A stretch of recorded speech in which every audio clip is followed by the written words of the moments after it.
चलिए, ये लेक्चर इतिहास में, चाहे वो प्राचीन हो, मध्यकालीन हो या आधुनिक हो, जितने भी युद्ध हुए हैं वो सबके ईयर साथ यहाँ पर है एक साथ।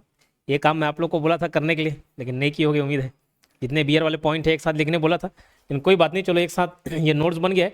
जितने भी युद्ध हुए इसमें प्राचीन भारत से, महाभारत से लेके पूरा सबका मेंशन है इसमें, कारगिल युद्ध तक। ठीक, तो एक जगह सारा संकलित है, तो ये आपको आसान पड़ेगा अभी याद करने में। ठीक, चलो थोड़ा स्पीड मोड में चलूंगा क्योंकि पहले इसके बारे में पढ़ चुका, अपन मॉडर्न हिस्ट्री तक पहुंच चुके हैं, तो थोड़ा सा स्पीड मेंटेन करूंगा और ये नोट्स आपके पास होना चाहिए।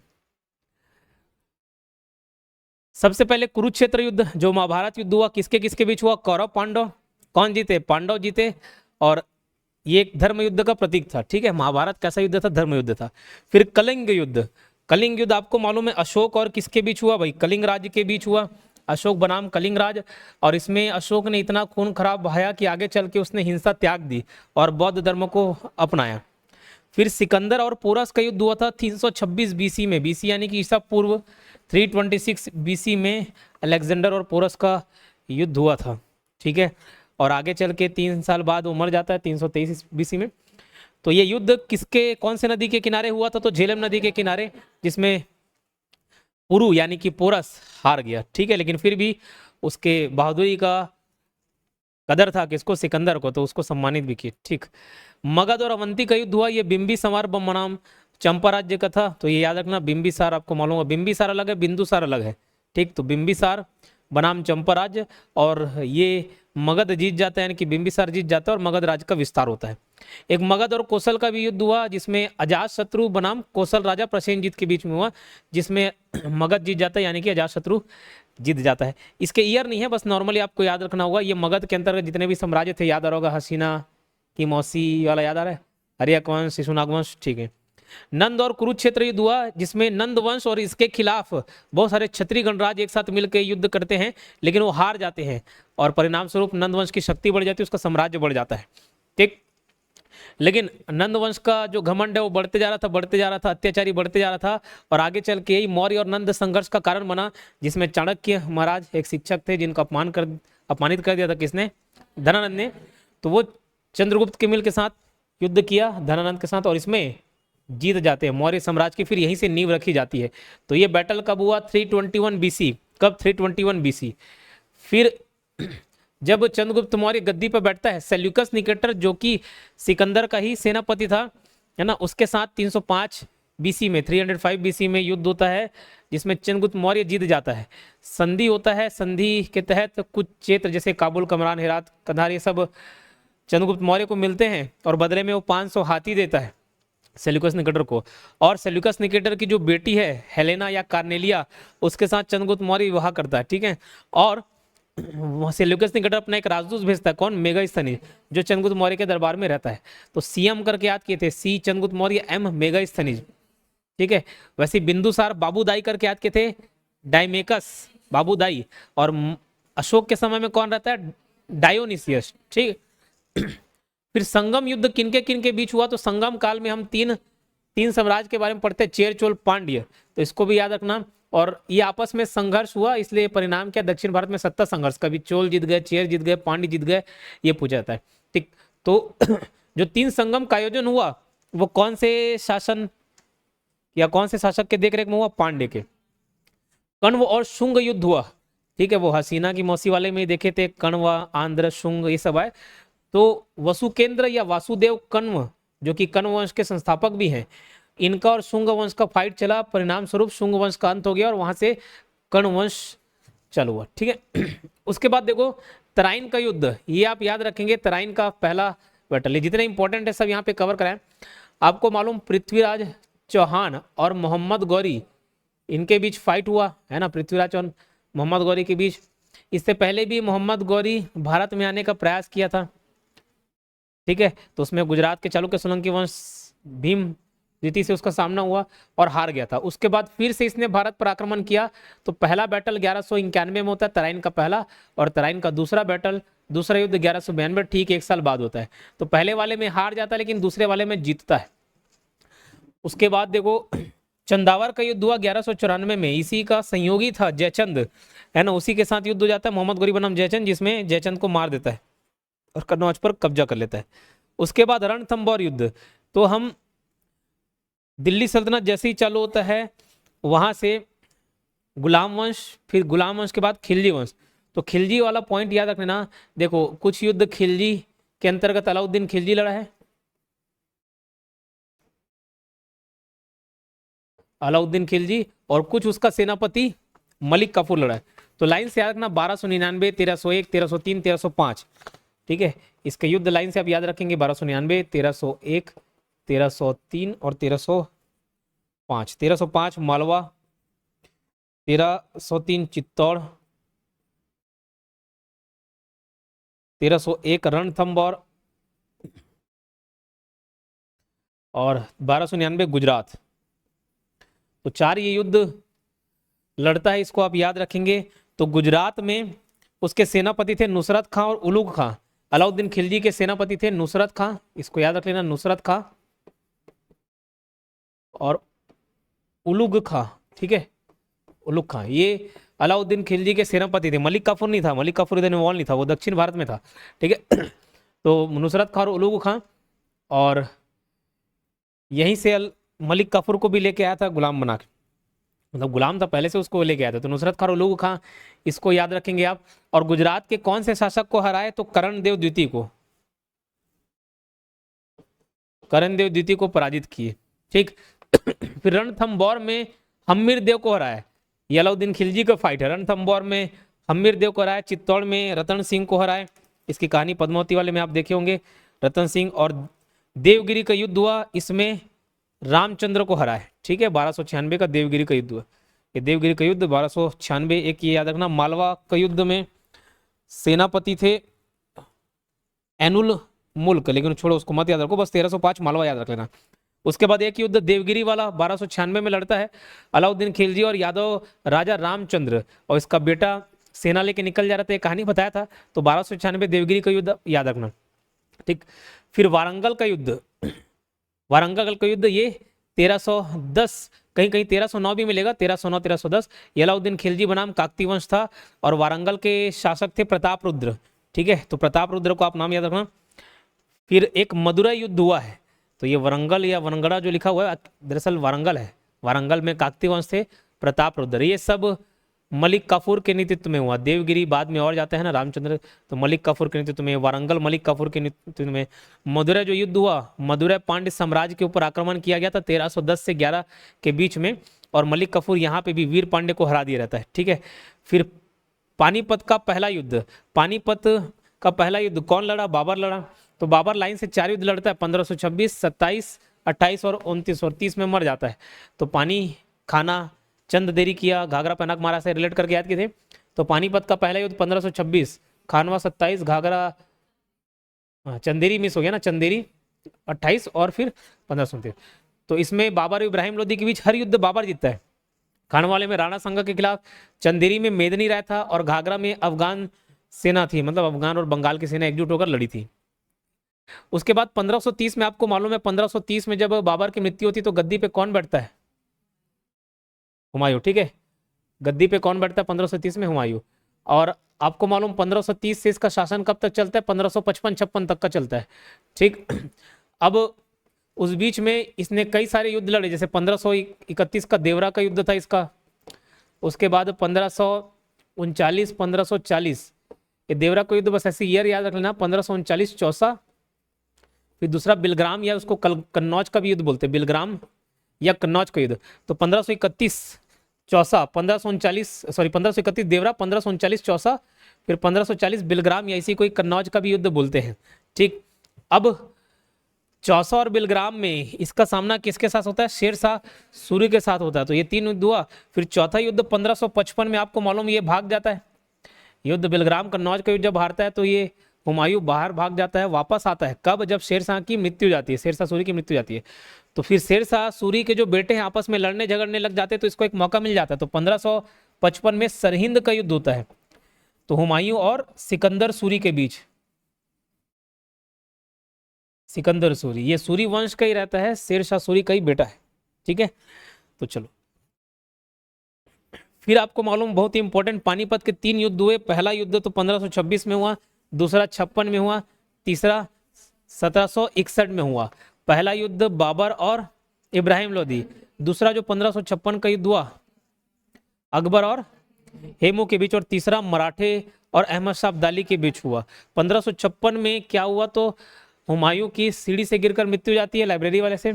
उसके बाद अकबर गद्दी पे बैठता है, उसको चैलेंज कौन करता है? हेमू। तो 1556 जो पानीपत का दूसरा युद्ध हुआ अकबर और हेमू के बीच, इसमें अकबर जीत जाता है। ठीक है। हल्दी घाटी का युद्ध 1576 प्रमुख युद्ध माना जाता है, महाराणा प्रताप और अकबर के बीच हुआ। मान सिंह के नेतृत्व में। मान सिंह अकबर की तरफ से था, ठीक, लेकिन ये अकबर जीत गए।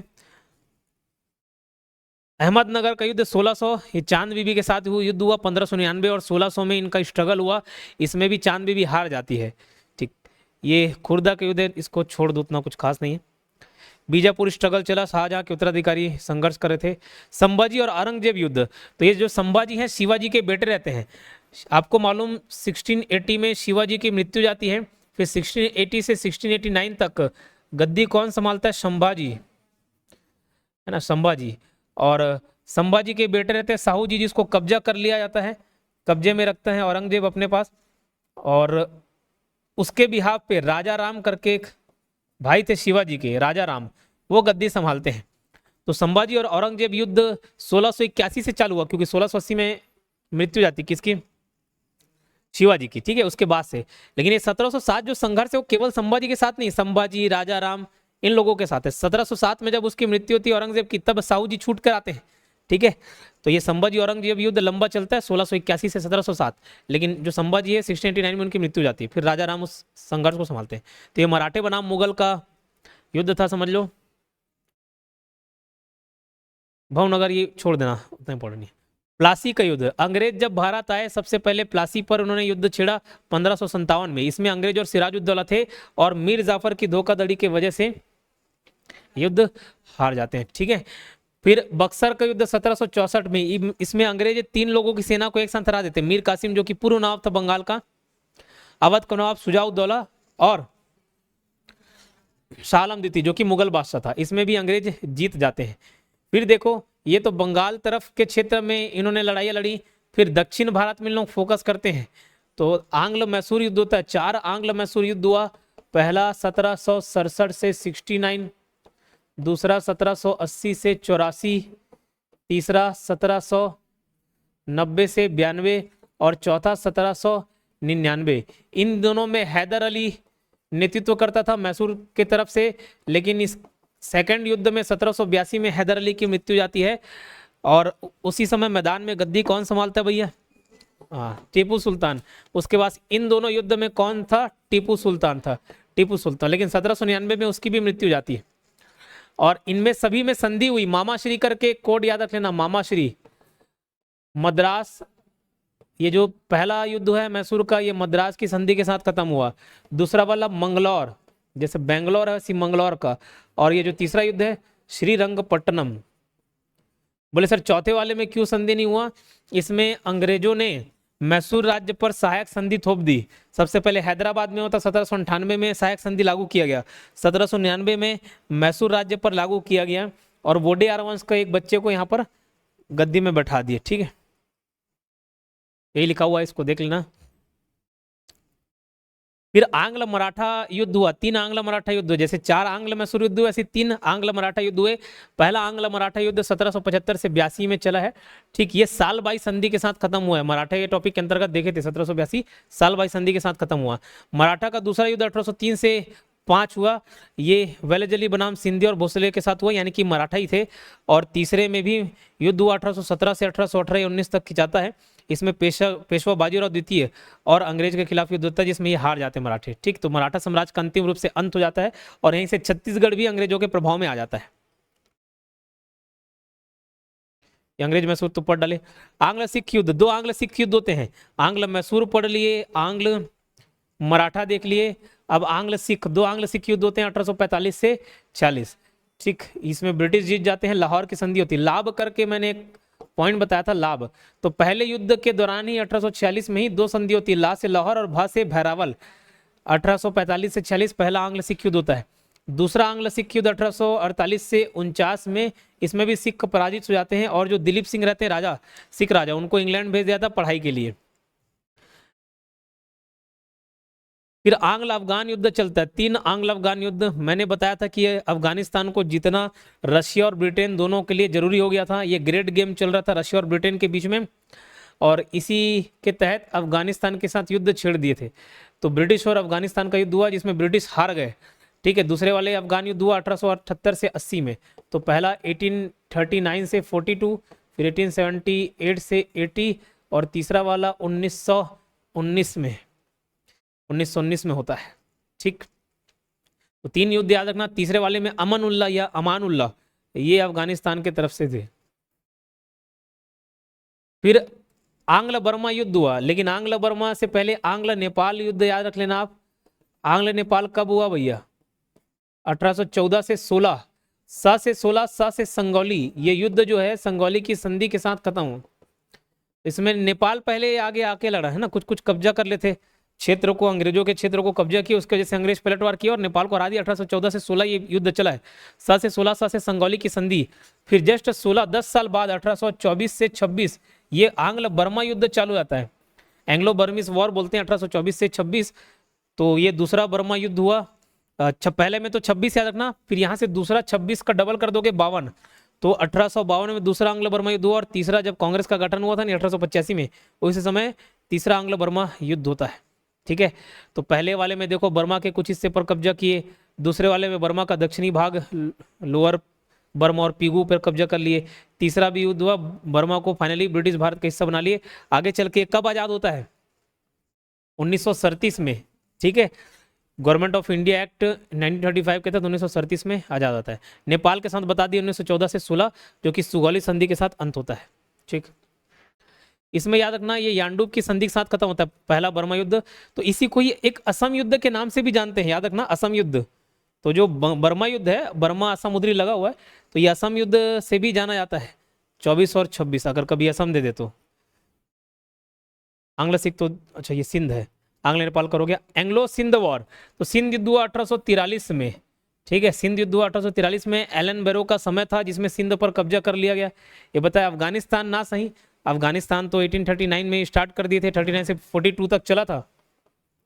1839 से 42 तक अफगानिस्तान के साथ वॉर चला, अफगानिस्तान कब्जा नहीं कर पाए, ठीक है। तो क्या किए? 1843 में सिंध पर कब्जा कर लिए।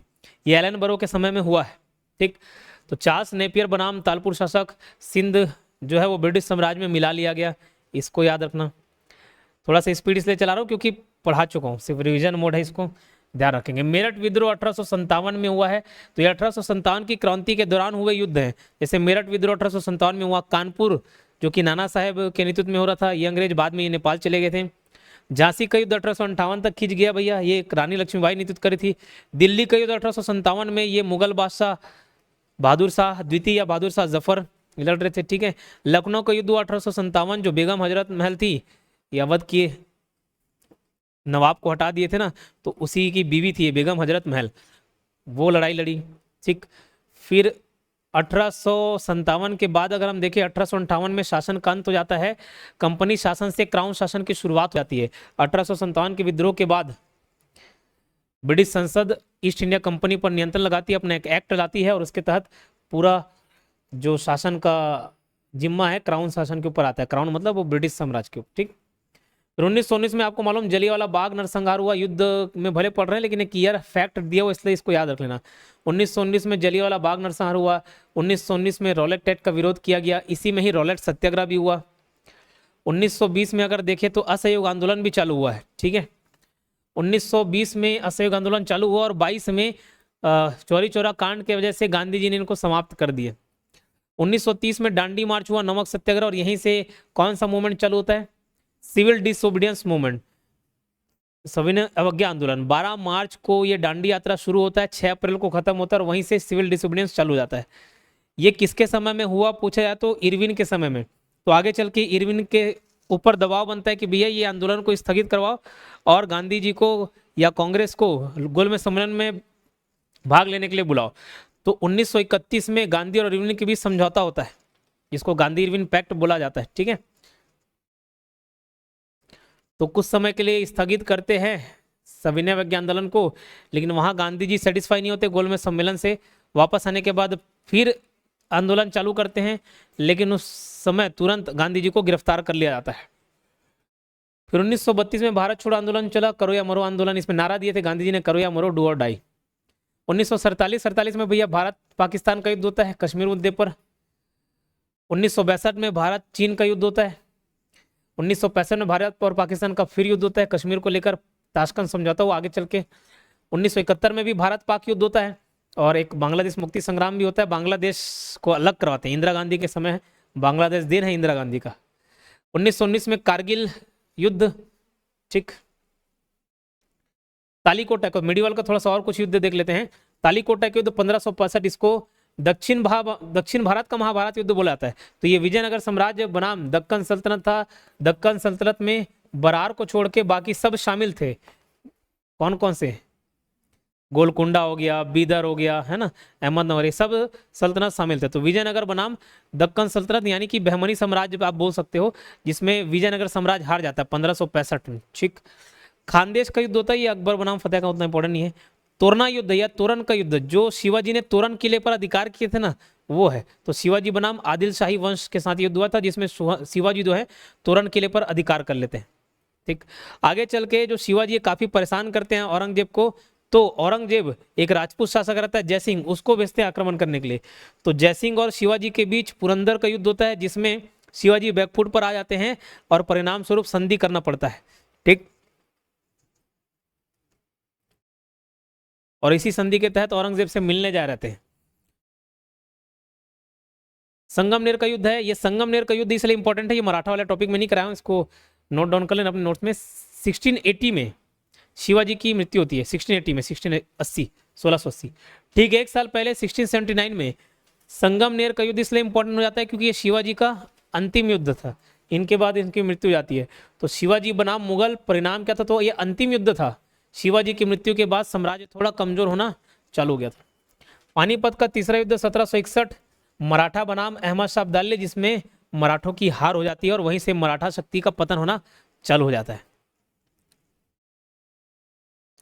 कोलकाता की लड़ाई, बोले सर ये लड़ाई पहली बार देख रहे हैं, सिराजुद्दौला हो तो 1757 में होता क्या? जी बिल्कुल, प्लासी का युद्ध हुआ 1757 में, लेकिन उससे पहले जो पृष्ठभूमि तैयार हुई प्लासी का, आपको मालूम सिराजुद्दौला के समय में अंग्रेज कॉलोनी बना रहे थे, अपने फैक्ट्री स्थापित कर रहे थे, किलेबंदी कर रहे थे, फोर्टिफिकेशन कर रहे थे। इस बात से सिराजुद्दौला नाराज हुआ, ठीक।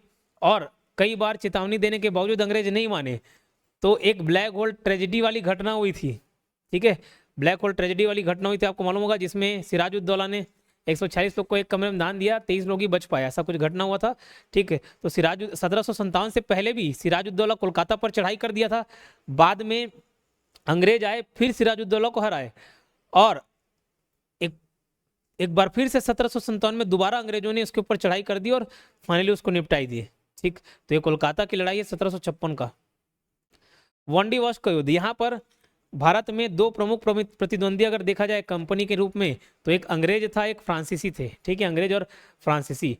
तो वांडी वॉश जो युद्ध है अंग्रेज बनाम फ्रांसीसी होता है, और यहाँ पर फ्रांसीसी एकदम बैकफुट पे चले जाते हैं। तो वांडी वॉश को ये याद रख लेना 1760, अभी मॉडर्न हिस्ट्री में आएगा 1760। कार्नेटिक वॉर, देखो ये कार्नेटिक वॉर इधर नीचे साइड, कर्नाटक मतलब कर्नाटक मत समझना, लेकिन कर्नाटक भी उसमें शामिल हो जाता है नीचे दक्षिण भारत में। लेकिन ये वॉर जो है वो यूरोप में जैसे जैसे झगड़ा होता था, तो जहां जहां अंग्रेज और फ्रांसीसी कॉलोनी बनाकर रह रहे थे, वहां वहां इनकी लड़ाई चालू हो जाती थी। जैसे एक ऑस्ट्रेलिया नहीं बोल रहा हूँ, यूरोप में ऑस्ट्रिया का उत्तराधिकार युद्ध होता, वहां के राजकुमार को कोई निपटा दिया रहता है। तो भैया लड़ाई उधर चलती थी, इन लोग इस तरफ भी आपस में भिड़ जाते थे। तो 3 कर्नाटिक वॉर हुआ है। कर्नाटिक पहला वॉर देखेंगे 1746-47, ईयर याद रख लेना। दूसरा जो हुआ 49 से 54, और तीसरा 56-58 कर लेना, इसको सप्तवर्षीय युद्ध भी बोलते हैं, इसको 7 साल चला, इसलिए सप्तवर्षीय युद्ध के नाम से जाना जाता है, ठीक। तो तीनों युद्ध किसके किसके बनाम? अंग्रेज और फ्रांसीसियों के बीच हुआ है। इस बीच में एक युद्ध वांडी वॉश का भी होता है, ध्यान रखेंगे उसको।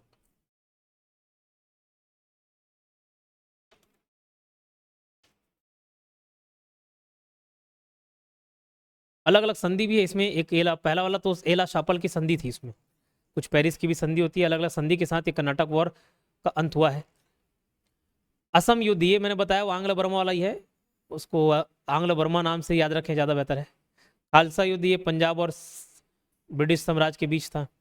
कुछ विद्रोह भी देख लेते हैं। जनजाति विद्रोह, संथाल विद्रोह 1855 से 56, छोटा नागपुर पठार में याद आ रहा है, झारखंड। सिद्धू कानू बनाम ब्रिटिश। भील विद्रोह, भील जनजाति बनाम अंग्रेज। मुंडा विद्रोह 1899 में बिरसा मुंडा के नेतृत्व में हुआ, ये भी छोटा नागपुर पठार झारखंड रांची वाले एरिया में। कोल विद्रोह ये भी झारखंड में है 1831, ये भी छोटा नागपुर पठार के क्षेत्र में है। नागा विद्रोह, नागा बाबा और मतलब नागा लोग, नागा जनजाति और ब्रिटिश। तेलंगाना संघर्ष, ये तेलंगाना में किसान और जितने भी जमींदार थे, भूमिपति थे, उन लोगों के बीच ये संघर्ष हुआ। 1857 जो झांसी का युद्ध हुआ 57-58 में, और रानी लक्ष्मीबाई और ब्रिटिश के बीच हुआ। अवध युद्ध ये 1857 की क्रांति के समय का है। अवध युद्ध, बेगम हजरत महल और अंग्रेज सब आपस में एकजुट होकर नहीं लड़ रहे थे, अलग अलग अंग्रेजों के साथ लड़ रहे थे, अलग अलग फ्रंट पे। बरेली में खान बहादुर खां थे, है ना, ये ब्रिटिशर्स के साथ लड़े। और जगदीशपुर में कौन थे, बिहार के जगदीशपुर के राजा कुंवर सिंह, ठीक, 80 साल के। दिल्ली का पतन कब हो गया, 1858 में, जब बहादुर शाह जफर को पकड़ लिया जाता है, ठीक है, और रंगून भेज देते हैं और इनके 4 बच्चे को मार देते हैं। ये 2 पॉइंट काट देना, इसको मत पढ़ना।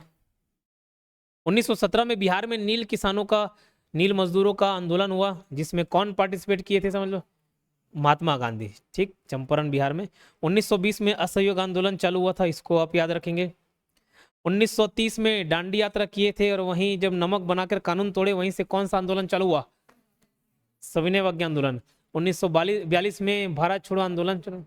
1946 फरवरी 1946 में रॉयल इंडियन नेवी RIN और एक रॉयल एयर फोर्स, ये दोनों ने, नेवी और फोर्स ने विद्रोह कर दिया था, ठीक। तो नौसेना विद्रोह 1946 में याद रखेंगे। फिर 1947 स्वतंत्रता संग्राम का समापन, मतलब ये जितना भी संघर्ष था समाप्त हो जाता और आज़ादी मिल जाती भारत को। उसके बाद 1971 में फिर भारत पाक का युद्ध होता है। 1999 कारगिल, ये तो ऊपर भी शायद देख चुके हैं कारगिल युद्ध। ये टोटल शुरू महाभारत युद्ध से लेकर कारगिल युद्ध तक जितने इंपॉर्टेंट युद्ध हैं जो एग्जाम में बार बार फ्रीक्वेंट बेसिस से पूछे जाते हैं, वो करा दिया, ठीक।